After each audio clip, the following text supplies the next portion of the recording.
The idea of gentrification is pretty upsetting and disappointing because there are people who don't really share the same culture as you, and they're basically invading like where you grew up. Kicking like people that have been in the neighborhood for like forever out and like raising prices and raising rent and just basically changing up the entire like area and getting rid of other people's cultures.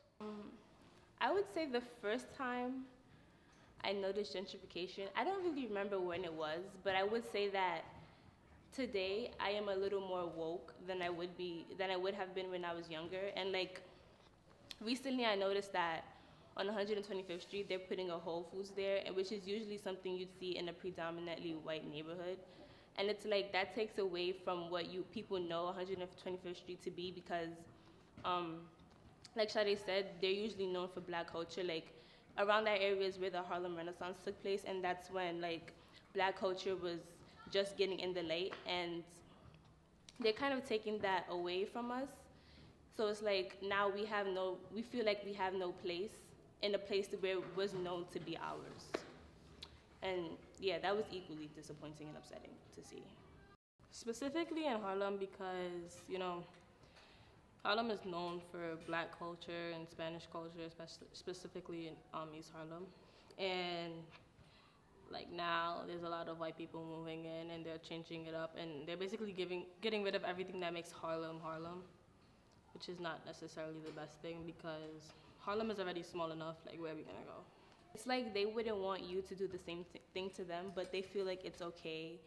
And it's not really fair to people who already live in that neighborhood, because where they're at, it's already accommodating to their needs. And when gentrification takes place in a neighborhood, it's like things change to accommodate to the people who are coming in there, and they perpetuate the stereotype of being well off, more well off than black people would be, or people of color in general. I mean, it upsets me because it's like that's something that you should care about. I mean, even if it's just for the reason that you want to stay like where you grew up in the same apartment, the same neighborhood. Like even just for that small reason, if you don't care about saving the culture or whatever, but like preserving your family and like where you've grown up at, that should be enough reason to care. And people who don't really find an issue with gentrification, it is pretty disappointing as well, because it's like they're not really affected by something that will be turned into something bigger than it already is now. And they're going to like wonder why these things are happening or why nobody put a stop to it, when they could have been the ones to put an end to it, but they were laid back about it and really unbothered by it.